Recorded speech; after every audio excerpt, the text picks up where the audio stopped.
Hello friends, आपका स्वागत अभिनंदन है आज के इस नए क्लास में। आज के वीडियो के माध्यम से हम लोग बातचीत जो करेंगे वो फिलॉसफी जो है एमजेसी 5 का सिलेबस को देखेंगे। ठीक है।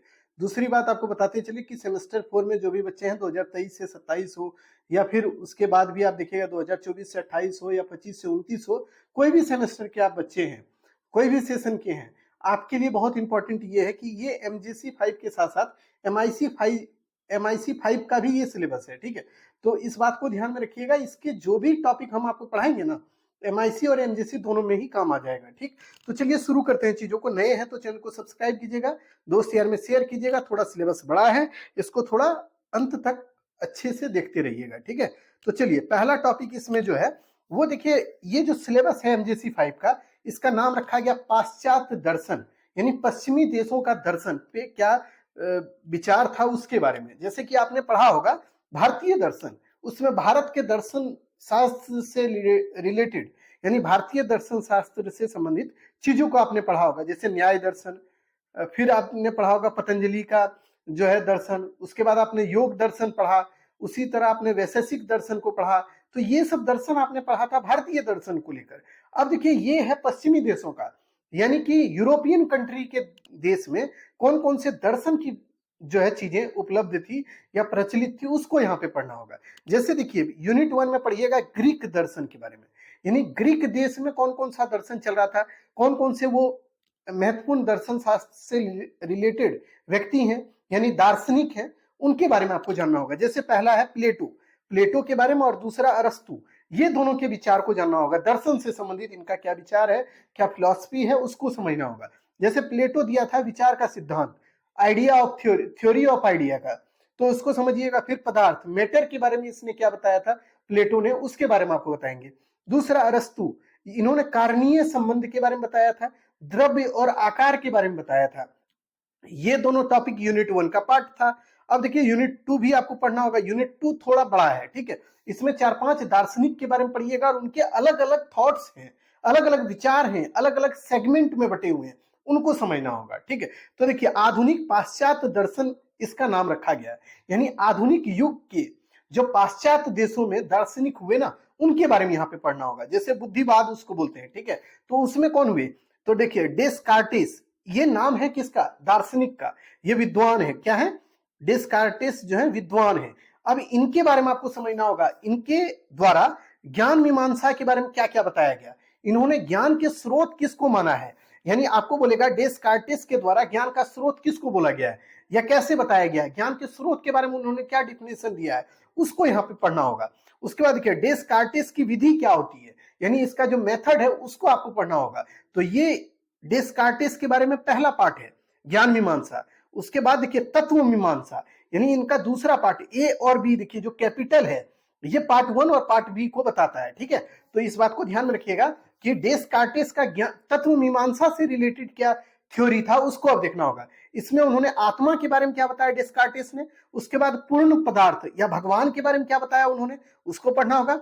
सापेक्ष पदार्थ, मस्तिष्क, शरीर और द्वैतवाद, इसके बारे में आपको पढ़ना होगा इसी के अंतर्गत डेस्कार्टेस के विचार में। यानी डेस्कार्टेस एक व्यक्ति है, उसके द्वारा बहुत से विचार दिए गए। ठीक है। उसी को आपको पढ़ना है यूनिट 2 में। उसके बाद देखिए यूनिट 2 अभी खत्म नहीं हुआ है, यूनिट 2 में अब दूसरा व्यक्ति पढ़िएगा। जैसे पहला डेस्कार्टेस, दूसरा होगा स्पिनोजा, स्पिनोजा के द्वारा ज्ञान मीमांसा के बारे में क्या बोला गया, उसको पढ़िएगा।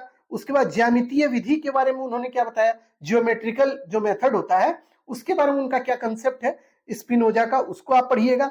फिर देखिएगा तत्व मीमांसा से रिलेटेड चीजें आप पढ़िएगा, जैसे उनका विचार और विस्तार क्या है, एक्सपेंशन और आइडिया क्या होता है तत्व मीमांसा का, उसको पढ़िएगा। और वो किसके अनुसार, स्पिनोजा के अनुसार। उसके बाद देखिए मैटर के बारे में पढ़िएगा, पदार्थ के बारे में पढ़िएगा कि पदार्थ के बारे में उन्होंने क्या बताया स्पिनोजा ने।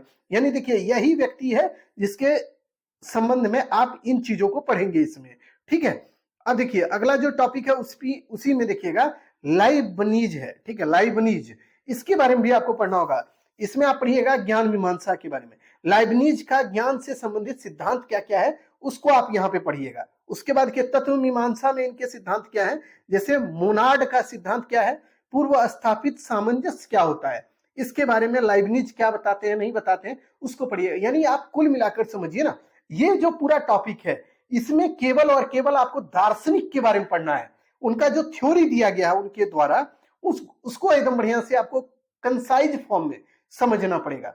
यानी कि जैसे प्लेटो, अरस्तु, उसके बाद स्पिनीज के बारे में आपको बताया, लाइबनीज के बारे में बताया, ये सब को आपको एकदम एक एक करके पढ़ना पड़ेगा, तब आपका सवाल बनेगा। ठीक है, अगला टॉपिक, अगला यूनिट 3 में आपको पढ़ना है जॉन लॉक के बारे में। इसका पूरा नाम क्या है? John Locke, John Locke. ठीक है, इसके बारे में आपको पढ़ना होगा। जॉन लॉक के द्वारा ज्ञान मीमांसा का विचार क्या दिया गया है उसको पढ़िएगा। जन्मजात विचारों का खंडन इन्होंने कैसे किया, यानी कोई भी व्यक्ति का जन्मजात जो विचार होता है ना, उसके बारे में इन्होंने क्या बताया उसको पढ़िएगा। ज्ञान के साधन क्या होते हैं उसको इन्होंने बताया, उसको पढ़िएगा। साधारण और जटिल विचार क्या होता है, यानी कॉम्प्लेक्स एंड सिंपल आइडिया क्या होता है उसको आप पढ़िएगा। प्राथमिक और द्वितीयक गुणवत्ता क्या होता है इसको भी पढ़िएगा, इसी के अंतर्गत यूनिट 3 में। ठीक है, अगला है तत्व मीमांसा से रिलेटेड बातें। इसमें पदार्थ का सिद्धांत क्या होता है, मैटर का थ्योरी क्या है उसको भी पढ़ेंगे आप। ठीक है, अब चलिए जॉन लॉक के बाद हम लोग आ जाते हैं अगला जो टॉपिक है बार्कले। ये भी विद्वान है, इनके बारे में आप पढ़िए। इन्होंने देखिए हर एक विद्वान के द्वारा ज्ञान मीमांसा और तत्व मीमांसा से संबंधित कुछ कुछ थ्योरी दिया गया है। ठीक है, उसको आपको हर एक टॉपिक में पढ़ना पड़ेगा, हर एक विद्वान में पढ़ना पड़ेगा। जैसे बार्कले के द्वारा एसे एस्ट पार्सिपी नामक एक थ्योरी दिया गया है, इसको आप पढ़िएगा। उसके बाद देखिए ये व्यक्ति परक आदर्शवाद का सिद्धांत इन्होंने दिया, उसको भी पढ़िएगा। अब देखिए तत्व मीमांसा में इन्होंने क्या सिद्धांत दिया, तो इन्होंने दिया मामले का खंडन और स्वयं और ईश्वर के बीच में जो अनुराग होता है उसके बारे में इन्होंने क्या बताया नहीं बताया उसको पढ़िएगा। अब आपको लग रहा होगा गुरुजी आप तो अपने मन से बता रहे, नहीं बाबू, ये जितना भी आपके सिलेबस में टॉपिक है और जैसे दिया हुआ इंग्लिश में उसको हिंदी में ट्रांसलेट करके एज इट इज उतार दिए हैं, उसी तरह उतार दिए हैं। यानी आपको पढ़ना हर एक टॉपिक होगा, छोड़ना नहीं है, क्योंकि छोड़िएगा तो आपको छोड़ देगा आपका सिलेबस। ठीक है, अब देखिए ह्यूम के बारे में पढ़ना होगा आपको। इनके द्वारा जो है ज्ञान मीमांसा से रिलेटेड विचारों की छाप और संदेहवाद, ये जो दोनों थ्योरी है ना, इसको आप पढ़िएगा ह्यूम से रिलेटेड।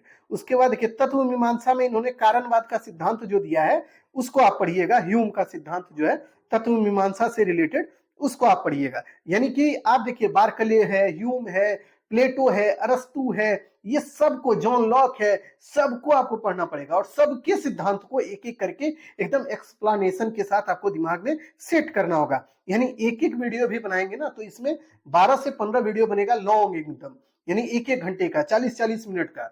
ठीक है, और वो तभी संभव है जब अपने दोस्त यार में आप शेयर कर पाइएगा, अपने दोस्त यार को आप जोड़ पाइएगा हमसे। क्योंकि देखिए जितने बच्चे जुड़ेंगे उतना ही मजे से आपको पढ़ाया जा सकता है, जितने कम बच्चे जुड़ेंगे उतना ही डिमोटिवेट हम भी होते हैं कि आखिर क्यों पढ़ाएं, जब आप देखिएगा ही नहीं तो हम आपको पढ़ा के क्या करेंगे, कुछ कर तो नहीं पाएंगे। इस वजह से हम लोग नहीं पढ़ाना चाहते हैं कोई भी टॉपिक को।